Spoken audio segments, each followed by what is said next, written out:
A very good evening, dear aspirants. Byju's के government exams prep channel में आप सभी का हार्दिक स्वागत है. Very warm welcome to all of you in today's lecture on daily current affairs, जहां आपके सामने प्रस्तुत किए जाते हैं वो सभी ताज़ा न्यूज़ इवेंट्स और खबरें जो आपकी आने वाली इन गवर्नमेंट परीक्षाओं के दृष्टिकोण से बहुत ही लाभदायक होते हैं. इसके साथ सेशन के अंत में हम आपसे कुछ प्रैक्टिस क्वेश्चंस भी शेयर करेंगे. ये सभी क्वेश्चंस आज की ही तमाम खबरों पे आधारित हैं और इसीलिए आप इनके आंसर्स देने का अवश्य प्रयास कीजिए. इनके उत्तर आप निरंतर हमारे साथ कमेंट बॉक्स में शेयर करते रहिए. तो आइए अब शुरू करते हैं 13 सितंबर की दिनांक से जुड़े सभी आवश्यक करंट अफेयर्स की. सबसे पहले यहाँ हम बात करेंगे नेशनल अफेयर्स अर्थात राष्ट्रीय मामलों की, जहां सबसे पहली खबर है कि भारत का सबसे बड़ा ओपन एयर फर्नरी इनॉग्रेट किया गया है in the state of Uttarakhand. This will be the largest open air fernery in the entire country और इसे उद्घाटित किया गया है उत्तराखंड राज्य में स्थित रानीखेत जिले में. यह हुआ है 12 सितंबर अर्थात कल ही की दिनांक को. इसका उद्देश्य है to conserve the fern species, जो कि प्लांट की एक नॉन फ्लावरिंग प्रजाति होती है. और ना कि सिर्फ इसका कंजर्वेशन बल्कि this new centre will also create awareness about their ecological role and promote further research into the ferns. इसके साथ the Ranikhet Fernery has about 120 different types of fern plants, जो कि तकरीबन 4 एकड़ बड़े इलाके में फैले हुए हैं. This is situated at an altitude or height of 1800 meters. इस फैसिलिटी को सेंट्रल गवर्नमेंट की CAMPA स्कीम के अंतर्गत बनाया गया है by the research wing of Uttarakhand Forest Department over a period of 3 years. और अब इसके साथ आइए देखते हैं आज का अगला राष्ट्रीय मामला कौन सा है. तो ये है संबंधित एक बेहद यूनिक इनिशिएटिव से जो कि तेलंगाना स्टेट में लिया गया है. इस इनिशिएटिव का नाम है medicine from the sky initiative और this has been started with the aim of supplying medicines to people easily and in less time. बल्कि ना कि सिर्फ medicine, even vaccines can be provided through this system. Union civil aviation minister Jyotiraditya Scindia ने inaugurate की है और launch की है ये स्कीम जिसका नाम है मेडिसिन फ्रॉम द स्काई. ये तेलंगाना स्टेट में हुई है और इसके अंतर्गत अब दवाएं और वैक्सीन दोनों को ही ड्रोन्स के इस्तेमाल से उपभोक्ताओं तक पहुंचाया जाएगा. इस इनिशिएटिव को लॉन्च किया है तेलंगाना गवर्नमेंट ने in partnership with world economic forum, NITI Aayog and health net global, जो कि अपोलो हॉस्पिटल्स का एक हिस्सा है. इस प्रोजेक्ट को पायलट बेसिस पे शुरू किया जा रहा है 16 ग्रीन जोन्स में इन तेलंगाना और एक बार अगर ये सफलता प्राप्त करता है तो इसके डेटा से मदद लेके नेशनल लेवल पे भी इसे इम्प्लीमेंट किया जाएगा.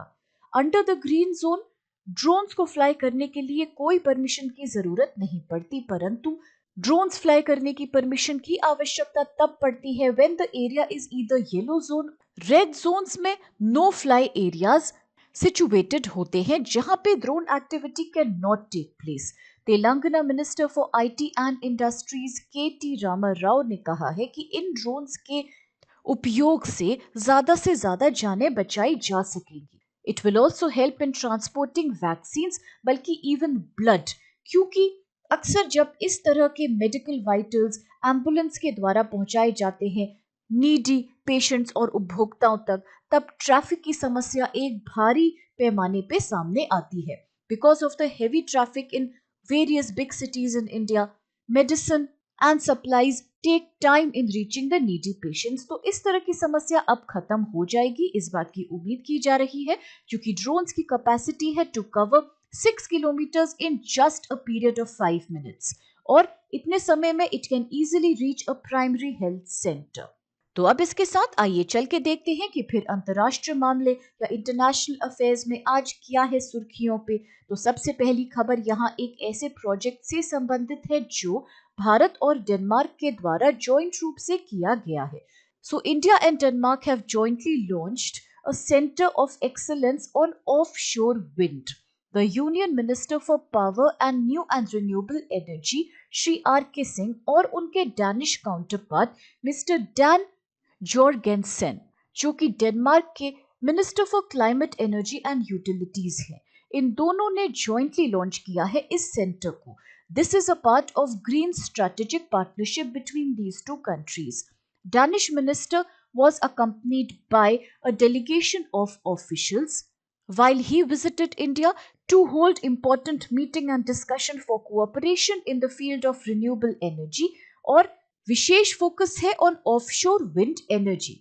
इस मीटिंग के दौरान जो कि सितंबर 9 को अर्थात हाल ही में ऑर्गेनाइज करी गई, दोनों ही देशों के ऑफिसर्स ने अग्री किया है टू फर्दर और increase their cooperation in the field of renewable जो कि ग्रीन और क्लीन एनर्जी भी मानी जाती है. यहाँ पे ऑफशोर विंड और ग्रीन हाइड्रोजन पे विशेष रूप से फोकस किया जाएगा. आज का दूसरा अंतर्राष्ट्रीय मामला अगर हम देखें तो ये संबंधित है कोविड महामारी से, और हाल ही में ऐसा सामने आया है कि साउथ ईस्टर्न चाइना में न्यू कोरोना वायरस आउटब्रेक की खबरें आ रही हैं. China's southeastern Fujian province on Sunday has registered around 20 new COVID-19 cases as per the National Health Commission. ये एक बेहद चिंताजनक बात है because China at one point was claiming to be almost corona free, लेकिन अब दोबारा से केसेस सामने आने लगे हैं और ये जो 20 केसेस आए हैं in the Fujian province include 19 in the Putian and 1 in the Quanzhou area, जिसमें से ऐसा बताया जा रहा है कि एक एसिम्प्टोमेटिक केस बाद में गंभीर रूप से बिगड़ गया और चाइना में अब total 46 new cases corona virus के इस समय मौजूद हैं. So far the national health commission has received reports of 95,199 total confirmed cases which include 4,636 deaths. और अब इसके साथ आइए चल के देखते हैं कि इन्वायरमेंट और इकोलॉजी के मुद्दे पे आज हम कौन सी खबर की चर्चा करेंगे यहाँ. तो आज हम बात करेंगे कि किस प्रकार नेदरलैंड, एक ऐसा देश जिसे अक्सर हॉलैंड भी बुलाया जाता है which is in west Europe, इस देश ने प्रपोजल किया है to cut its life stock numbers, अर्थात जितने भी यहाँ फार्म एनिमल्स की संख्या है उसमें कटौती की बात शुरू हुई है. इसके प्रति प्रस्ताव आया है सामने और the Netherland is considering a proposal जो कि पूरे यूरोप एरिया में अब तक का सबसे रेडिकल और यूनिक प्रपोजल कहा जा रहा है. इसके अंतर्गत लाइफ स्टॉक की पॉपुलेशन को 30% से कम करने की बात हुई है. This will be done by forcing the farmers to either sell their emission rights and even their land to the government. ये इसलिए हो रहा है क्योंकि हाल ही में इस देश में काफी चर्चित है the problem of growing pollution, और ये एक जानी मानी बात है कि लाइफ स्टॉक अक्सर कंट्रीब्यूट करता है to increasing the carbon dioxide and green house gas emissions in the atmosphere. इसी कारण livestock is now being considered as a problem for human health as well as for ecological health. This debate had found a renewed impetus after the Q fever epidemic, जिसने कि Netherland देश की thickly populated livestock areas में बेहद तबाही मचाई थी from 2007 to 2010. Netherland पूरे ही यूरोपियन यूनियन का सबसे बड़ा मीट एक्सपोर्टिंग देश है. In fact, ऐसा माना जाता है that it has also one of the largest livestock industries in the entire Europe, जहां तकरीबन 100 मिलियन से अधिक कैटल, चिकन और पिग्स मौजूद हैं. लेकिन at the same time Netherland बेहद गंभीर रूप की क्लाइमेट क्राइसिस का सामना भी कर रहा है due to excess of nitrogen emission from this country. This concern regarding livestock has started from the fact that the livestock produce manure, अर्थात ये खाद का उत्पादन करते हैं, and when this is mixed with animal urine it releases a compound called ammonia, जो कि एक नाइट्रोजन कंपाउंड है. ये अमोनिया फार्म के रन ऑफ के थ्रू अक्सर वाटर बॉडीज जैसे कि नदियां, लेक और समुद्र में जा मिलता है, जिसके कारण excess nitrogen deposit takes place in the most sensitive natural habitats. यही नहीं, एक बार ये पानी की सतह में जम जाता है तो एल्गे का emergence शुरू हो जाता है and this algae later depletes the oxygen saturation that is there in the surface of water. इसके कारण फ्रेश और हेल्दी वाटर बॉडी भी टॉक्सिक और केमिकल लेडन हो जाती है. So this is the main reason behind this decision of the Netherland government. और आइए अब चल के देखते हैं कि आज हम कौन सी इंपॉर्टेंट स्कीम या कमिटी की बात करेंगे. तो आज हम चर्चा करेंगे सेंट्रल गवर्नमेंट की एक स्कॉलरशिप स्कीम पे जिसका नाम है किशोर वैज्ञानिक प्रोत्साहन योजना, जिसे अक्सर यंग साइंटिस्ट इंसेंटिव प्लान या KVPY भी कह के हम बुलाते हैं. तो ये एक ऐसी स्कॉलरशिप योजना है जिसको कि department of science and technology of the central government of India ने फंड किया है. इसका उद्देश्य है छात्रों को इनकरेज करना so that they can take up research careers in the areas of basic sciences. उन्हें प्रोत्साहन देना to be more innovative with regards to different science disciplines. यह स्कीम स्कॉलरशिप और कॉन्टिजेंसी ग्रांट्स ऑफर करता है up to the pre PhD level to some selected students. और इसकी शुरुआत वर्ष 1999 में करी गई थी. It is being administered by the Indian institute of science. इस स्कीम के अंतर्गत वो छात्र जो कि KVPY एग्जाम में क्वालिफाई कर जाते हैं वो एलिजिबल बन जाते हैं to avail this scholarship money. As well as they can also get admissions into prestigious institutes like the IISc and IISER based on some additional important criteria. The KVPY application process बहुत ही simple बनाई है सरकार ने to facilitate more and more people to come and join and take the exam, जिसमें खाली 4 steps हैं such as registration, application form submission, fee payment और उसके बाद अपना application स्टेटस चेक करना बाय द स्टूडेंट्स. और अब आइए चल के देखते हैं कि वेरियस नेशनल और इंटरनेशनल पर्सनालिटीज में आज कौन सी पर्सनालिटी सुर्खियों में है. तो स्वाभाविक सी बात है कि क्योंकि हाल ही में गुजरात के फॉर्मर चीफ मिनिस्टर ने अपना रेजिग्नेशन दिया, अर्थात mister Vijay Rupani stepped down from his post yesterday, तो अब ये पद भर दिया गया है by the new Gujarat chief minister mister Bhupendra Patel. Yes, he has been named as the new CM of Gujarat yesterday. ये फैसला बीजेपी लेजिस्लेचर मीटिंग में लिया गया 12 सितंबर 2021 को. Mister Bhupendra Patel is a BJP MLA from the Ghatlodia assembly seat. और ये decision of course mister Vijay Rupani के resignation के परिणाम स्वरूप आया है. और मिस्टर पटेल बनेंगे गुजरात के 17th chief minister. Formally, he will be taking oath as the CM of Gujarat on Monday, that is today, and State BJP President Mr. C.R. Patil has confirmed this news. उन्होंने ये भी बताया है कि the new cabinet will be formed after consultation with the senior leaders, जो कि आज से कुछ ही दिन में पूरा होने की उम्मीद की जा रही है. और मिस्टर भूपेंद्र पटेल जो कि एक डिप्लोमा होल्डर हैं इन सिविल इंजीनियरिंग, इसके पहले चेयरमैन के रूप में काम कर रहे थे of the Ahmedabad urban development authority अर्थात AUDA. और इसके साथ आइए अब देखते हैं कि बुक्स एंड अवार्ड्स में आज हम किसके ऊपर चर्चा करेंगे. तो यहाँ हम बात करने वाले हैं बाल गंगाधर तिलक के ऊपर, जिन्हें लोकप्रिय रूप से लोकमान्य तिलक भी बुलाते हैं. और ये भी हम सब जानते हैं कि ये Lal Bal Pal, the very famous extremist trio of Indian nationalists का एक हिस्सा थे. तो इनकी किताबों के ऊपर चर्चा करने से पहले इनके बारे में एक आधा बातें हम जरूर जान लेते हैं जो कि बहुत इंपॉर्टेंट भी हैं. Such as British colonial authorities उन्हें अक्सर फादर ऑफ इंडियन अनरेस्ट कह के बुलाते थे और उनको लोकमान्य टाइटल से सम्मानित किया गया था, जिसका मतलब होता है someone who is accepted by people as their leader. इनके बारे में 2 ऐसे और फैक्ट्स हैं जो एग्जाम के पॉइंट से बहुत आवश्यक हैं.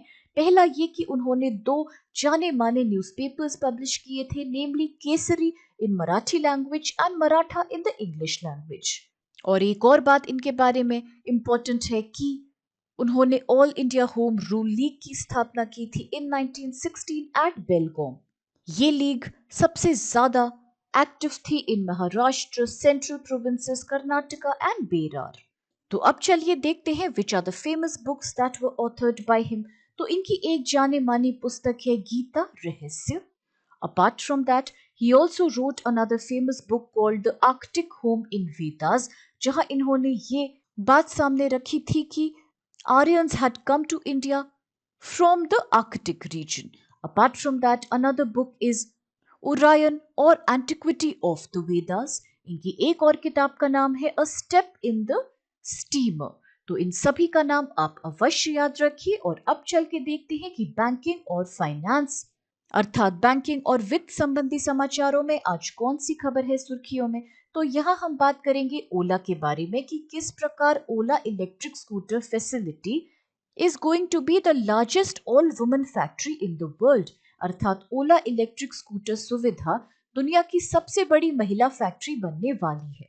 ओला electric will employ almost 10,000 women अपनी इलेक्ट्रिक स्कूटर फैक्ट्री का चालन करने के लिए, जो कि तमिलनाडु राज्य में बनी है।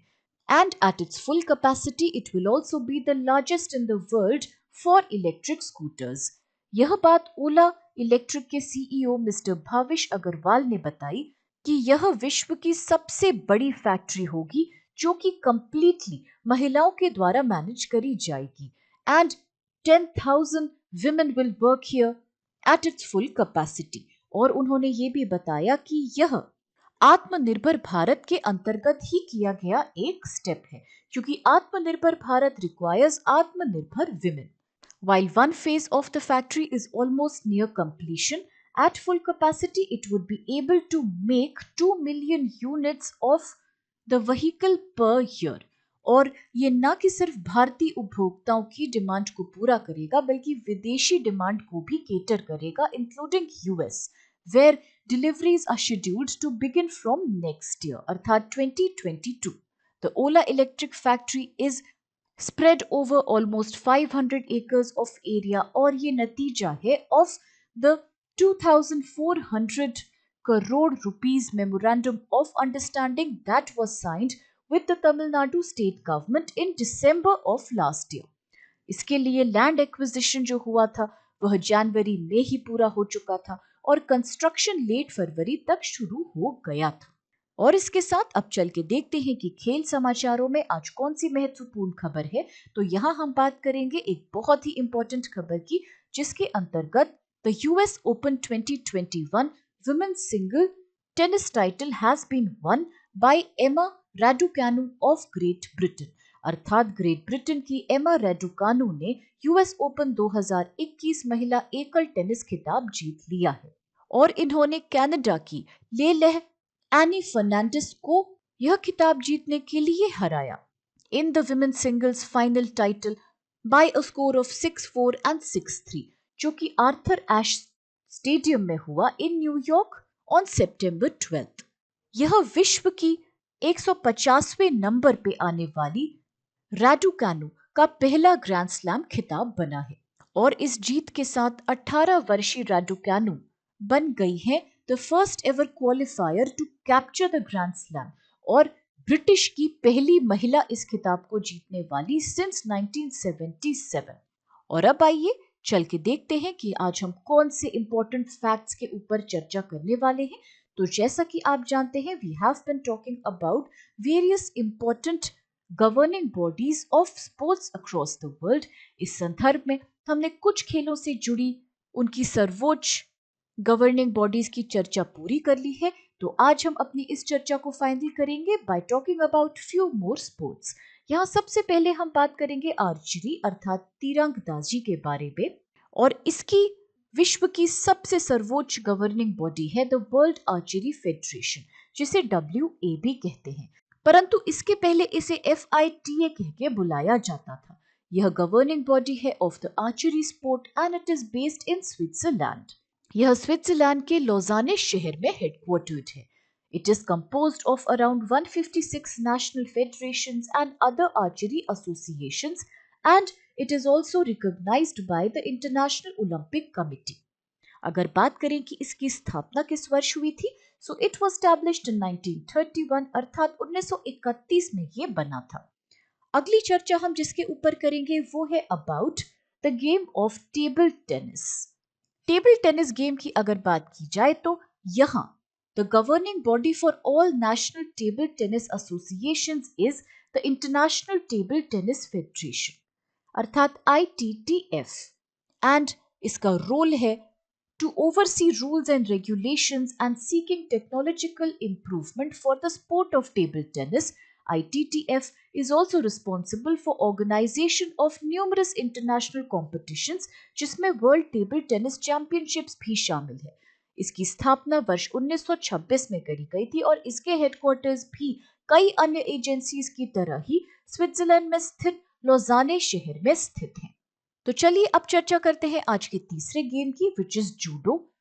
और जूडो की अगर बात की जाए तो इसकी the highest governing body in the world is the international judo federation, जिसे IJF भी कहते हैं। इट वाज फाउंडेड इन जुलाई 1951, परंतु इसके हेडक्वार्टर्स हैं हंगरी देश में स्थित। इनफैक्ट हंगरी की राजधानी बुडापेस्ट में है इसके हेडक्वार्टर्स सिचुएटेड। वर्ष 2009 के बाद से IJF has organized yearly world championships and the World Judo Tour, which consists of 5 Grand Prix, 4 Grand Slams and a Master Tournament। साथ में एक कॉन्टिनेंटल ओपन टूर्नामेंट भी इसके अंतर्गत आयोजित किया जाता है। इसके साथ अब आके देखते हैं कि अगला गेम कौन सा है। तो आज हम बात करेंगे बॉक्सिंग की, जिसे मुक्केबाजी भी कहा जाता है। तो अगर इस खेल की बात की जाए तो the highest governing body of boxing is the International Boxing Association or AIBA. This organization sanctions amateur अर्थात Olympic style boxing as well as world and subordinate championships। इसकी स्थापना 1946 में करी गई थी और इसके हेडक्वार्टर्स भी स्विट्जरलैंड में ही स्थित है इन लौजाने इटसेल्फ। इसे इंटरनेशनल ओलंपिक कमेटी अर्थात IOC की मान्यता प्राप्त हुई थी as the highest international governing body of the sport of boxing until 2019। परंतु वर्ष 2019 के बाद से द इंटरनेशनल ओलंपिक कमेटी ने अपना रिकॉग्निशन इस बॉडी पे से हटा लिया है। It has been suspended and now it is not any more recognised by the IOC। और इसके साथ आइए अब देखते हैं चल के कौन से क्वेश्चंस आज हमें करने हैं सॉल्व। सबसे पहला प्रश्न है, India's largest open air fernery has been inaugurated in which state, अर्थात भारत की सबसे बड़ी ओपन एयर फर्नरी का उद्घाटन किस राज्य में हुआ है। ऑप्शंस है A Karnataka, B Sikkim, C Assam, D Uttarakhand. आज का दूसरा प्रश्न है, मेडिसिन फ्रॉम द स्काई इस इनिशिएटिव को किस स्टेट में लॉन्च किया गया है, अर्थात in which state has this initiative been started. Options are A. Tamil Nadu, B. Odisha, C. Maharashtra, D. Telangana. The third question of today is, India has set up a center of excellence on offshore wind jointly with which country, अर्थात भारत ने किस देश के साथ संयुक्त रूप से अपतटीय पवन पर उत्कृष्टता केंद्र स्थापित किया है। ऑप्शंस है A Germany, B Holland, C Denmark, D Japan. आज का चौथा सवाल है, which European country is considering a reduction in livestock numbers by 30%, अर्थात कौन सा यूरोपीय देश पशुधन संख्या में 30% की कमी करने पर विचार कर रहा है। ऑप्शंस है ए स्वीडन, बी नेदरलैंड, सी इटली, डी नॉर्वे। आज का फिफ्थ क्वेश्चन है, व्हेन वाज द किशोर वैज्ञानिक प्रोत्साहन योजना लॉन्च्ड बाय द गवर्नमेंट, अर्थात सरकार द्वारा किशोर वैज्ञानिक प्रोत्साहन योजना कब करी गई थी शुरू। ऑप्शंस में कुछ साल हैं जैसे ए 1995, बी 1997, सी 1999 या डी 2000। और आज का छठा प्रश्न है, who has been appointed as the new chief minister of Gujarat, अर्थात गुजरात के नए मुख्यमंत्री के रूप में किसे किया गया है नियुक्त। ऑप्शंस हैं ए नितिन पटेल, बी आचार्य देवव्रत, सी भूपेंद्र पटेल और is it D Vijay Rupani.